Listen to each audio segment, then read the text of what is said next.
स्वागत है आप सभी का एक बार फिर से हमारे YouTube चैनल सक्सेस केमिस्ट्री पर।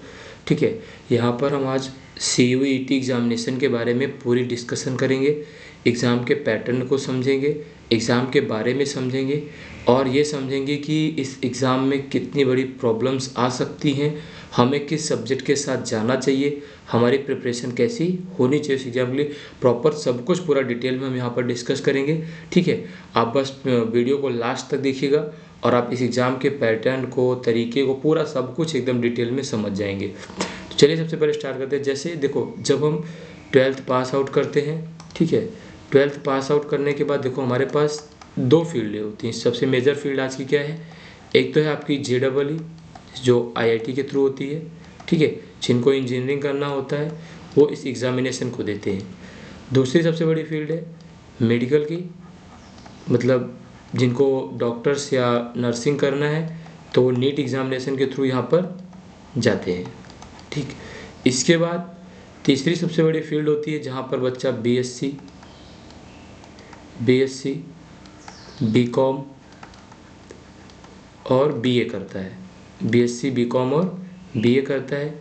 ठीक है, अब इस एग्ज़ामिनेशन के लिए क्या हुआ कि जैसे मान लो कि कोई बच्चा किसी यूनिवर्सिटी में एडमिशन लेना चाहता है। मान लो वो किसी यूनिवर्सिटी में एडमिशन लेना चाहता है, मान लो दिल्ली यूनिवर्सिटी में एडमिशन लेना चाहता है। कहाँ लेना चाहता है? दिल्ली में। जहाँ पे मान के चलो कि बोर्ड के परसेंटेज की रिक्वायरमेंट अप्रॉक्सीमेटली मान के चलो कि 99.99% होती है। मतलब आपके पास इतने परसेंटेज हैं तो आपको DU में एडमिशन मिलेंगे।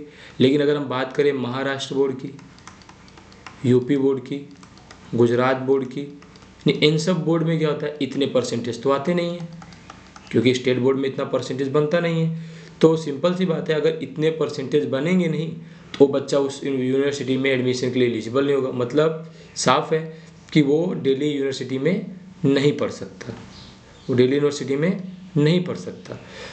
ऐसे मान लो कि कोई बच्चा किसी और यूनिवर्सिटी में एडमिशन लेना चाहता है, उसके बाद परसेंटेज नहीं है तो फिर मतलब इसका मतलब वो वहाँ पर पढ़ नहीं सकता।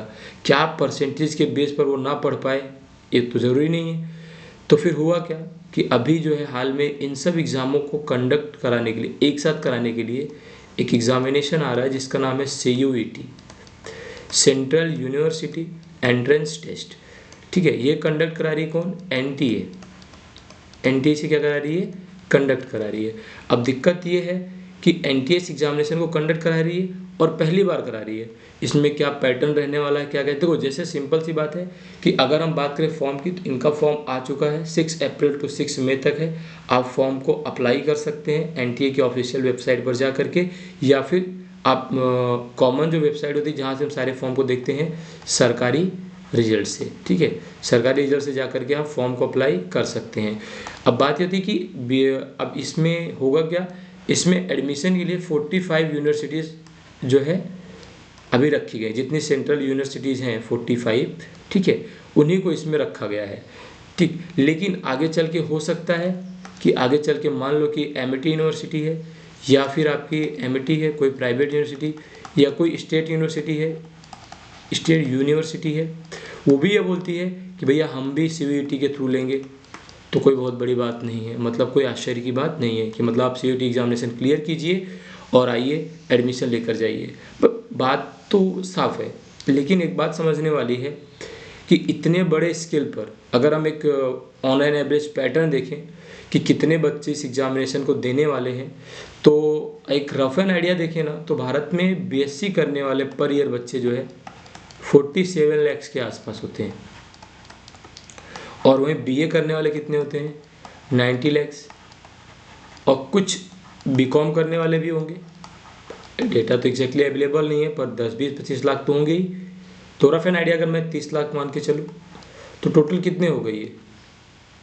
ये एक रफ आइडिया है। वैसे ये ग्रेजुएशन कोर्स को माना जाए तो टोटल 3 CR स्टूडेंट होते हैं, 3 करोड़ के आसपास। पर इसको एक एवरेज आइडिया लेकर के चले तो ये 1.5 CR के आसपास हो गया, ज़्यादा ही हो गया, 1.6 के आसपास। तो मतलब इतने मास स्केल पर इस एग्जामिनेशन को कंडक्ट कराना कितना पॉसिबल हो पाएगा ये देखना पड़ेगा, क्योंकि हर बच्चा चाहेगा वो सेंट्रल यूनिवर्सिटीज़ में जाए, क्योंकि वहाँ फैसिलिटीज़ अच्छी हैं, कॉलेज अच्छा है, प्रोफेसर्स अच्छे हैं, लैब अच्छी है, सब कुछ अच्छे है। तो उस एडमिशन में जाने के मतलब ये एग्जामिनेशन अभी लिया जा रहा है, कौन सा, CUET। पूरे डिटेल में अगर आप देखोगे तो ये इसका पूरा क्राइटेरिया है कि एक्चुअल में CUET किस लिए है। एक्चुअल में CUET इस के लिए है, मेडिकल के लिए आपका नीट अभी भी है, और इंजीनियरिंग के लिए आपका JEE है। अगर आपको इस फील्ड में जाना है तो JEE, मेडिकल की फील्ड में जाना है तो आपको नीट। लेकिन अगर BSc BCom BA करना है उसके आपके लिए CUET देना पड़ेगा। सबसे पहले समझते हैं इसमें कि सर एग्जामिनेशन का जो है पैटर्न क्या रहने वाला है। तो pattern of the question paper ये है, pattern of the question paper आपका ये है कि ऑब्जेक्टिव मल्टीपल टाइप क्वेश्चन रहने वाले हैं, MCQ, ठीक है। पहला पेपर होगा आपका ये, मतलब सॉरी इसमें, और इसमें 3 सेक्शन होंगे। MCQ में कितने सेक्शन होंगे, 3 सेक्शन होंगे। अगर हम बात करें MCQ की तो इस MCQ में कितने सेक्शन होंगे, 3 क्वेश्चन होंगे, मतलब 3 सेक्शन होंगे, जिसमें पहला सेक्शन जो होगा सेक्शन फर्स्ट और सेक्शन बी करके होगा। ये किसका, और लैंग्वेज का होगा। मतलब जो आपका सेक्शन ए और सेक्शन बी है, एग्जामिनेशन का जो सेक्शन ए है, section A and section B, ये दोनों आपका जो है क्या रहने वाला है, लैंग्वेज रहने वाला है, ठीक है। लैंग्वेज में पहला जो आपका होगा वो होगा रीजनल लैंग्वेज, जिसमें अभी हम देखेंगे। बी आपका जो होगा वो क्या होगा, फॉरेन लैंग्वेज, ठीक है। फॉरेन लैंग्वेजेस आपके रहने वाले हैं, ठीक है। आगे चलते हैं, देखो 27 लैंग्वेज, और ये आपका ये दूसरा सेक्शन सेकंड क्या है, 27 domain specific subject. Domain specific subject का मतलब कि जो आपका सब्जेक्ट है। देखिए अब बात करते हैं डोमेन स्पेसिफिक सब्जेक्ट की, ये कैसे चूज करना है। पहले एक बार एग्जामिनेशन को समझ लेते हैं, फिर बताते हैं कि हमें सब्जेक्ट कैसे चूज करने हैं, यूनिवर्सिटीज़ की डिमांड क्या आ सकती है, कैसे हमें एडमिशन पाना है, ये सारी बातें हम फिर उसके बाद डिस्कस करते हैं, ठीक है। इसके बाद जो हमारा लास्ट है वो है जनरल टेस्ट। देखो ये जो जनरल टेस्ट है ना, दैट इज़ नॉन मैंडेटरी, ये कंपल्सरी नहीं है, ये आप रख भी सकते हो और नहीं रख सकते हो, that is demand up to universities. ये किस पर डिपेंड करती है कि आपकी यूनिवर्सिटी की रिक्वायरमेंट है तो भैया आपको रखना पड़ेगा, आपकी रिक्वायरमेंट है तो आपको रखना पड़ेगा, और अगर आपकी रिक्वायरमेंट नहीं है तो कोई बात नहीं है। और दूसरी चीज़ बता दें कि CUET से पहले भी MSc में एडमिशन के लिए IIT एक एग्जामिनेशन कंडक्ट करा ही रही है, जिसका नाम है IIT JAM, ठीक है। IIT JAM के थ्रू बहुत सारी सेंट्रल यूनिवर्सिटीज़ एडमिशन लेती हैं, बहुत सारे जो है आपके मतलब IITs में तो एडमिशन मिलता ही है, साथ ही साथ NITs में मिलता है, IIT JAM के थ्रू इसमें एडमिशन मिलता है, ठीक है। अगर बात करते हैं इसके बाद प्रॉपर हम पैटर्न की, अगर ये हम देखें कि क्या होने वाला है। देखो सबसे पहले a candidate can take maximum of 9 test in following manner. Can take maximum of 9 test दे सकते हैं। पहला मैक्सिमम ऑफ 2 लैंग्वेजेस, आप कितना 2 लैंग्वेज चूज कर सकते हो कोई भी, मैक्सिमम 2, मिनिमम 1, मिनिमम की तो कोई बात ही नहीं होगी। दूसरा है maximum of 3 languages, sorry maximum of 3 languages from section first and section B taken the together, maximum of 5 domain specific subject from section second and general test from the section third. मतलब आप 3 subject से ले, मतलब आप minimum 1 subject और maximum 6 subject रख सकते हो, सिंपल सी बात है, डोमेन स्पेसिफिक सब्जेक्ट से, ठीक है। साथ में आपका जो है क्या होगा, जनरल टेस्ट। सर अब मिनिमम, सर बात ये है कि हम देख लेते हैं कि इनका एग्जामिनेशन पैटर्न क्या रहने वाला है, मतलब मिनिमम 1 मैक्सिमम 6 सब्जेक्ट आप रख सकते हो। देख लेते हैं इनका एग्जामिनेशन पैटर्न क्या रहने वाला है। देखो एग्जामिनेशन पैटर्न की बात करें, सेक्शन फर्स्ट आपके लैंग्वेज के हैं, जिसमें 13 डिफरेंट लैंग्वेजेस को रखा गया है, जिसमें से आपको एनी ऑफ दीज लैंग्वेज में भी चूज, कोई भी आप चूज कर सकते हो। इसमें 40 question out of 50 each language, जिसमें मतलब कितना होगा, 50 क्वेश्चन से आपको कितने करने होंगे, 40, 50 में कितने 40, 40। लैंग्वेज भी टेस्ट थ्रू रीडिंग कॉम्प्रिहेंसिव, मतलब ये सारी चीज़ें आप देख लेना, ठीक है। लीडिंग मतलब आपके जो होगा रीडिंग कॉम्प्रिहेंसिव के बेस पर होगा। 45 मिनट एक लैंग्वेज को टाइम मिलेगा, अगर आपने 2 लैंग्वेज लिया है तो आपको 90 मिनट्स का टाइम दिया जाएगा। सेक्शन बी है डोमेन स्पेसिफिक सब्जेक्ट, जिसमें 27 सब्जेक्ट। डोमेन स्पेसिफिक का मतलब क्या है, डोमेन स्पेसिफिक का सिंपल सा मतलब ये है, इसमें ये बताएगा कि आपके मेन सब्जेक्ट क्या है, कोर सब्जेक्ट। अभी हम इस बात पे आएंगे वापस कि कोर सब्जेक्ट को कैसे हम चूज करेंगे, ठीक है। पर अभी समझ लेते हैं कि कोर सब्जेक्ट 27 में आपका अकाउंट होगा, बीएस होगा, साइंस है, आपको पीसीएम हो गए, ऐसे मतलब जो डोमेन है, हिंदी मतलब बहुत सारे बिजनेस स्टडीज हो गए, बहुत सारे सब्जेक्ट हैं जो वहाँ पर डोमेन स्पेसिफिक में है। उनमें मिनिमम एक मैक्सिमम आप जो है 6 रख सकते हैं, ठीक है।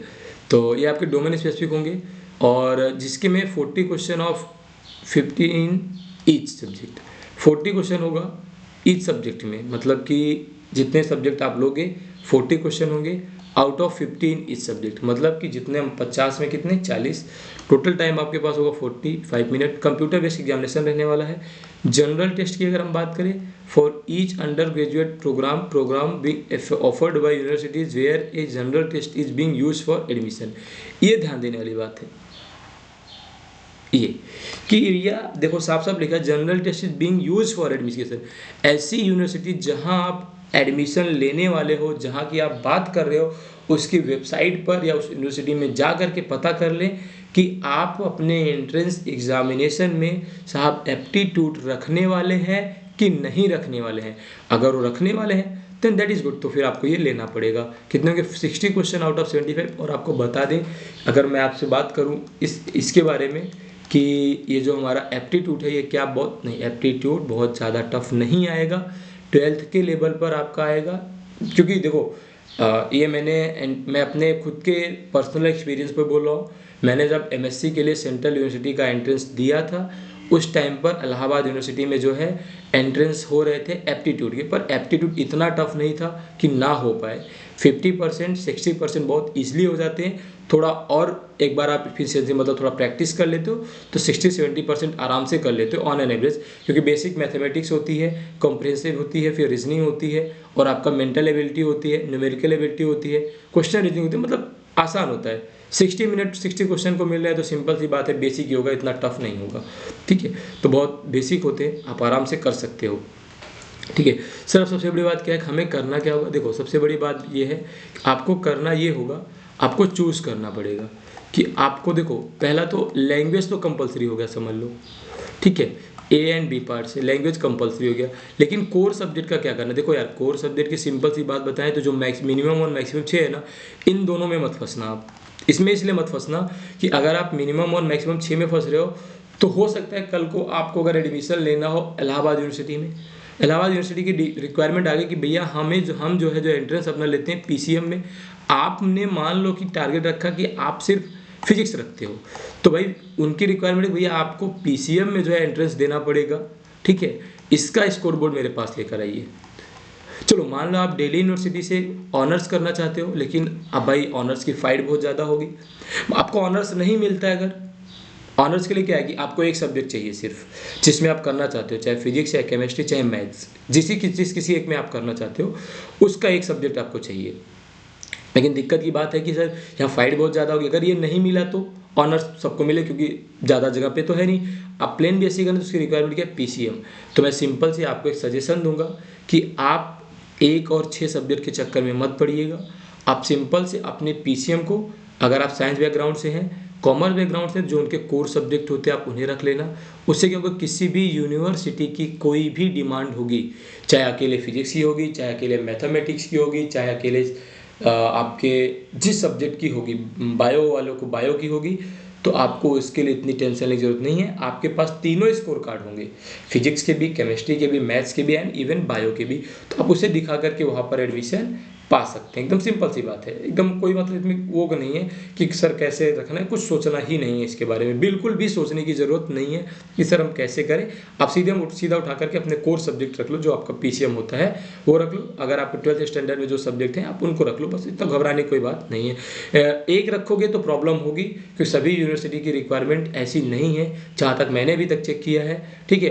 कोई यूनिवर्सिटी बीएससी में एडमिशन के लिए ये पीसीएम का एंट्रेंस लेती है, जिसमें इलाहाबाद यूनिवर्सिटी हो गया, आपका साउथ की काफ़ी यूनिवर्सिटीज़ हो गई वो लेती हैं। तो आपको इसको तीनों क्लियर करना पड़ेगा। तो आपको एडमिशन एप्टीट्यूड वाले पोर्शन के लिए आपको बस इतना करना पड़ेगा, जिस यूनिवर्सिटी में आप एडमिशन चाहते हो देख लो उनके एंट्रेंस एग्जामिनेशन में आज तक जो है एप्टीट्यूड आया है कि नहीं आया है। अगर नहीं आया है तो कोई बात नहीं, फिर आप एप्टीट्यूड सेक्शन को नहीं दे सकते हो, इसके लिए कोई जरूरत नहीं। लेकिन अगर कल को एप्टीट्यूड के लिए वो मांग लेते हैं आपसे स्कोर कार्ड कि भैया हमारा देखो इसमें सर स्कोर कार्ड कैसे बनने वाले, लैंग्वेज एक कॉमन होगा जो आसान सा होगा, दूसरा आपके कोर्स सब्जेक्ट होंगे उनका अलग स्कोर कार्ड होगा, आपका जो लास्ट ऑप्शन होगा वो एप्टीट्यूड का होगा, अलग से स्कोर कार्ड होगा। अगर यूनिवर्सिटी की डिमांड आती है कि हमको एप्टीट्यूड चाहिए तो आपके तीनों काउंट किए जाएंगे। अगर यूनिवर्सिटी कहती है कि हमें एप्टीट्यूड नहीं चाहिए तो आपके सिर्फ कोर और लैंग्वेज के जो है बेसिस पे उसमें जो है मेरी डिसाइड होगी। तो इसमें कोई घबराने की बात नहीं सर, अगर हमारा एप्टीट्यूड सेक्शन अच्छा ना गया तो भैया अगर आपका एप्टीट्यूड सेक्शन अच्छा नहीं जाएगा, जिस यूनिवर्सिटी में आप एप्टीट्यूड के थ्रू एडमिशन पाना चाहते हो फिर हो सकता है वहाँ पे एडमिशन आपका ना मिले, लेकिन किसी और यूनिवर्सिटी में उसका कोई इफेक्ट नहीं रहेगा। इस बात को ध्यान रखना, कोई और इफेक्ट नहीं रहेगा। ये डिपेंड करता है किस यूनिवर्सिटी में आप एडमिशन लेना चाहते हो और उनकी रिक्वायरमेंट क्या है।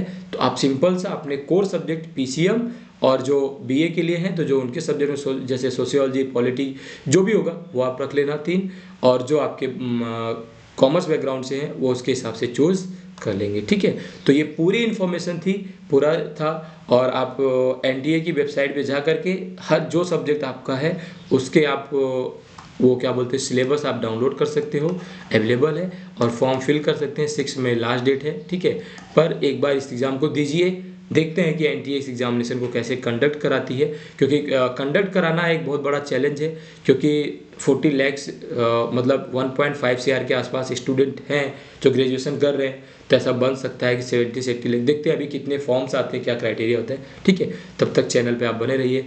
Thank you for watching success chemistry.